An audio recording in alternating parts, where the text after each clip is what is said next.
ワンツー耐えてます大橋夏。気持ちは切れてない、気持ちは切れてない。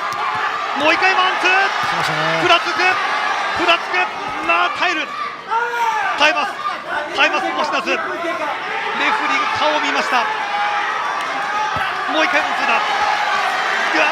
苦しいか苦しいか大橋夏。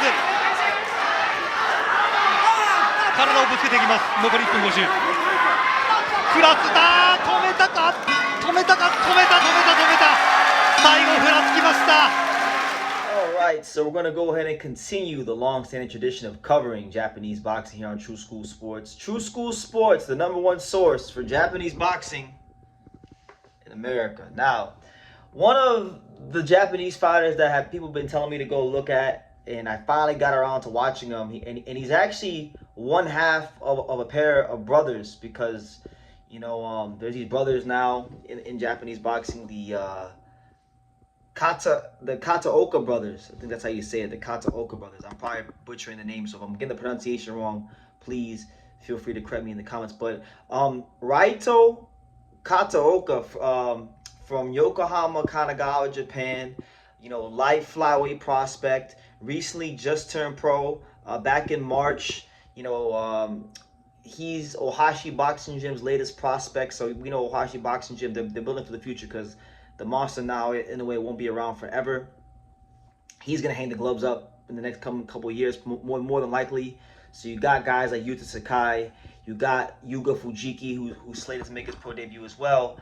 But this guy right here, I had a chance to watch him because people have been asking me about him. And I got to say, stylistically speaking, I know he's not garnering as much fanfare as Yuta Sakai or Yuga Fujiki, but I actually like his style the most. He fights like a black American fighter. I like his style. I had a chance to watch some of his fights. You know, he comes to the sport of boxing with a good pedigree. You know, he was 57-1 with 31 knockouts as an amateur. He did achieve some success on the amateur level. He was a Japanese high school national champion, you know, Asian youth championship gold medalist. So that right there already gives him a bit of standing and pedigree. For those that don't know, you know, in Japan, the amateur system is not like the States. You know, they have like college, university boxing, which is a big deal. They have boxing in high schools, which is a big deal. So if you could win a gold medal or stand out on that level, then normally it projects out well for you to go on to become a good professional fighter in the pros. You know what I'm saying? So as far as what I've saw on tape, because I watched both of his fights, you know, he's got very good speed. He works, from what I've seen, and I've watched a lot of these Japanese fighters, from the champions to the contenders to a lot of the prospects. He seems to really work a lot more consistently behind his jab. In his pro debut, he fought a guy. The guy he fought in his pro debut was a ranked Japanese fighter, like in the Japanese title rankings. He was like 10-6, durable guy, or not a durable guy, but you know, had some experience. Had like 14 fights. But in that fight, I saw Raito work behind a very stiff, consistent jab. A lot of pinning, a lot of probing with the lead hand, changing the speed real nicely, and knows his punching range, and was able to get that guy on the end of his straight right hand on multiple occasions. And he's not like, as, how do I say this? Like a lot of Japanese fighters, they're very like just regimented and rigid in their style, like, and sometimes it comes off as stiff. He didn't have that sort of stiffness to his style. You know, he like I said, he followed the fluidity and kind of the style from the fights I've watched of like a black American fighter, you know, and I mean that in the most respectful way.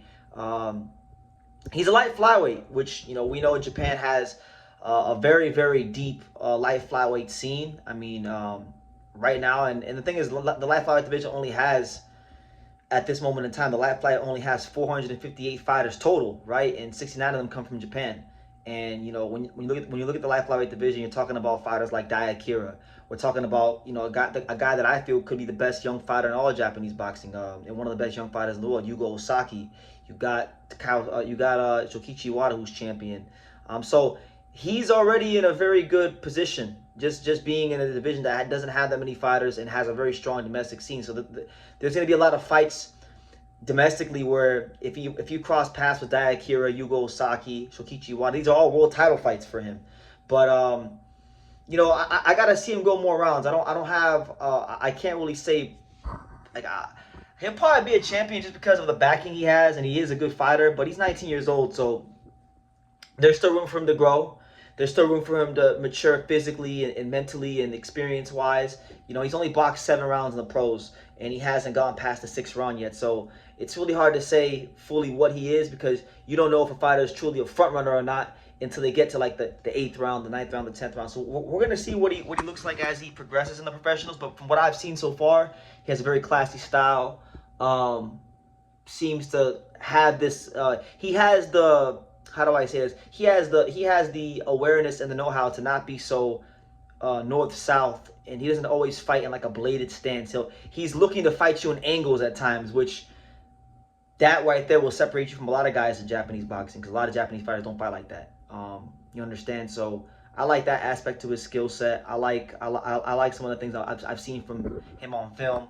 And yeah, I think he's going to be really fun to watch as he progresses. And you know, he is one. I would say in this next future of the Ohashi Boxing Gym, post Naoya Inoue, you know, Yuta Sakai, Yuka Fujiki, Raito Kataoka, he's one of the guys that's leading the charge of keeping the tradition strong at the Ohashi Boxing Gym. So we're going to see how it goes. But I like him, and I look forward to seeing how he competes in the light flyweight division because I don't think it'll be long. I think by his 4th fight, he's going to be fighting guys in the top 10, top 15.